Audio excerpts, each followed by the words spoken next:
तो इस वक्त की बड़ी खबर आपको बता दें कि हैदराबाद दौरे पर सीएम शिवराज सिंह चौहान हैं। आपको बता दें कि सहज योग कार्यक्रम में शामिल हुए हैं वो। कान्हा शांति वनम में सीएम शिवराज सिंह चौहान हैं और उनके साथ हैं। बिल्कुल, आज दौरे पर हैं सीएम।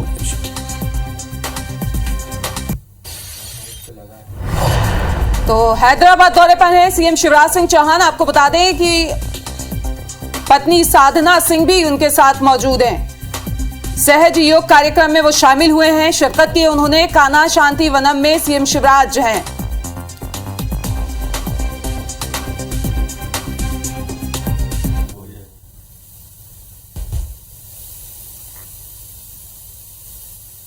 तो ये तस्वीरें आप देख सकते हैं, हैदराबाद की ये तस्वीरें हैं जहां सीएम शिवराज सिंह चौहान पहुंचे हुए हैं। सहज योग कार्यक्रम में शामिल हुए हैं वो और उनके साथ उनकी पत्नी साधना सिंह भी हैं।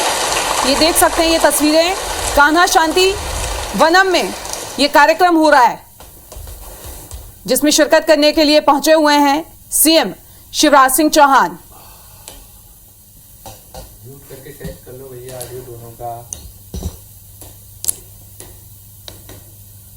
सहज योग कार्यक्रम में आज के मुख्य अतिथि द्वय के लिए मैं हार्टफुलनेस सहज मार्ग साधना पद्धति एवं श्री रामचंद्र मिशन का संक्षिप्त परिचय देना चाहूँगी। फतेहगढ़ के आदि गुरु पूज्य श्री लालाजी महाराज द्वारा प्राणाहुति के माध्यम से ध्यान की यौगिक ऊर्जा को पुनरुज्जीवित करते हुए हार्टफुलनेस ध्यान की पद्धति की खोज की गई थी, जिसे उनके शिष्य पूज्य बाबूजी महाराज द्वारा मिशन का रूप देते हुए वर्ष 1945 में शाहजहांपुर में अपने गुरु समर्थ श्री रामचंद्र जी के महाराज जी के नाम से श्री रामचंद्र मिशन के रूप में इस मिशन की स्थापना की गई। अपने स्थापना के 77 वर्षों में यह मिशन, इसकी पद्धति और इसके गुरुओं की परंपरा, इन सभी से पोषित होते हुए हार्टफुलनेस अभियान आज विश्व के 160 से अधिक देशों में लाखों करोड़ों लोगों को अपनी सेवाएं दे रहा है। हार्टफुलनेस ध्यान की विशिष्ट खासियत इसकी प्राणाहुति ऊर्जा है, जो प्राणस्य प्राणाह के नाम से जीवनी ऊर्जा के रूप में परिभाषित की जा सकती है।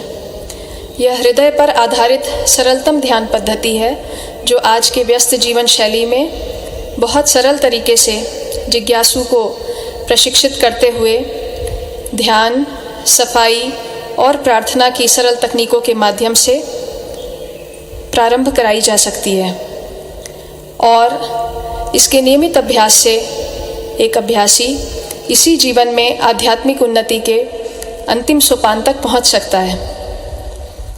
मैं बताना चाहूँगी कि हार्टफुलनेस पद्धति से ध्यान के लिए और इसके प्रशिक्षण के लिए पूरे विश्व में किसी प्रकार का कोई शुल्क नहीं है। पूज्य श्री बाबूजी महाराज का कहना था कि जब ईश्वर सबके लिए सुलभ है तो ईश्वर प्राप्ति का मार्ग भी सबके लिए सुलभ होना चाहिए और इसमें किसी प्रकार की कोई बाधा किसी भी मनुष्य के लिए नहीं होनी चाहिए।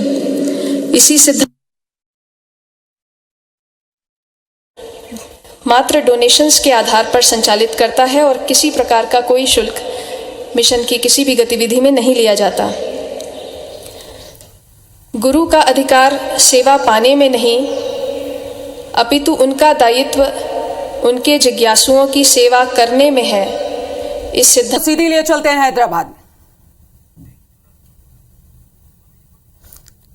कर सकता, हवा सुखा नहीं सकती। अजर अमर अविनाशी शाश्वत सनातन चिरंतन और सच्चित आनंद यानी सच्चिदानंद, यह है इसका वास्तविक स्वरूप। और इसलिए कौन किसे मारता है। और उसके बाद भगवान श्री कृष्ण ने कर्म करने की प्रेरणा अर्जुन को दी।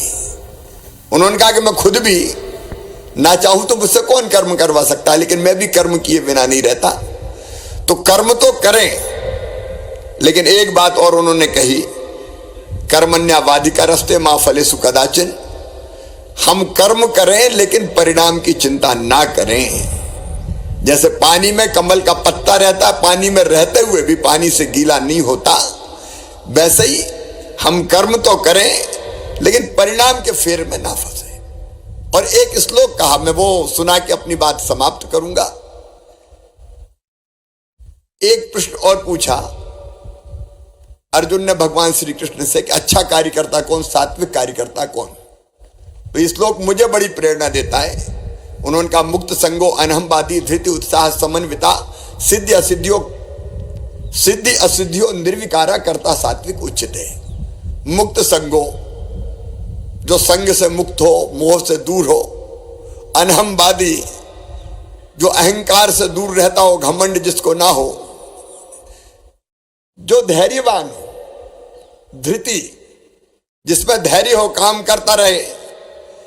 अब हम हार्टफुलनेस के माध्यम से अनेकों काम करते हैं तो कई बार लगता है कि जो हम चाह रहे हैं वैसी सफलता नहीं मिल रही, तो निराश नहीं है। जिसके मन में निराशा ना आए, धैर्य से भरा हो, उत्साह से परिपूर्ण हो, जो कभी निराश ना हो, और हम जो काम कर रहे हैं उसमें सफलता मिले तो ठीक है और ना मिले तो भी ठीक है, उसमें निर्विकार रहे, ऐसे कर्ता को सात्विक कार्यकर्ता कहते हैं।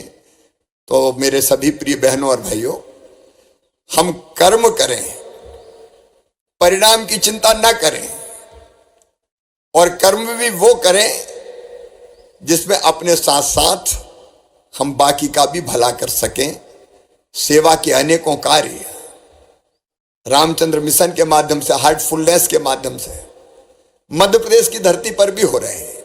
मैं उन सभी कार्यों का अभिनंदन करता हूं और दाजी से यही प्रार्थना करता हूं कि आपने मध्य प्रदेश में रतलाम जिले के जावरा में एक बंजर पहाड़ी को हरा भरा बनाने का अभियान चलाया है। लेकिन एक नहीं, अनेकों पहाड़ मौजूद है मध्य प्रदेश में। ओमकारेश्वर में है, हम आचार्य शंकर जी के नाम पर, क्योंकि आचार्य शंकराचार्य जी वो थे जिन्होंने भारत को पूरा पश्चिम उत्तर दक्षिण चारों दिशाओं से जोड़ने का काम किया। उनको गुरु मिले थे ओमकारेश्वर में, तो वहां भी आप पधारें। कृषि के क्षेत्र में आपने जो काम किया वो मैंने आज देखा। आज ताजी ककड़ी कुकुम्बर भी उन्होंने मुझे खिलाई। अलग अलग तरह की कई टिश्यू कल्चर से लेके अर्वाचीन से लेके अत्याधुनिक तकनीक का इस्तेमाल करते हुए बेहतर खेती कैसे हो सकती है, किसान कैसे ज्यादा आय प्राप्त कर सकता है।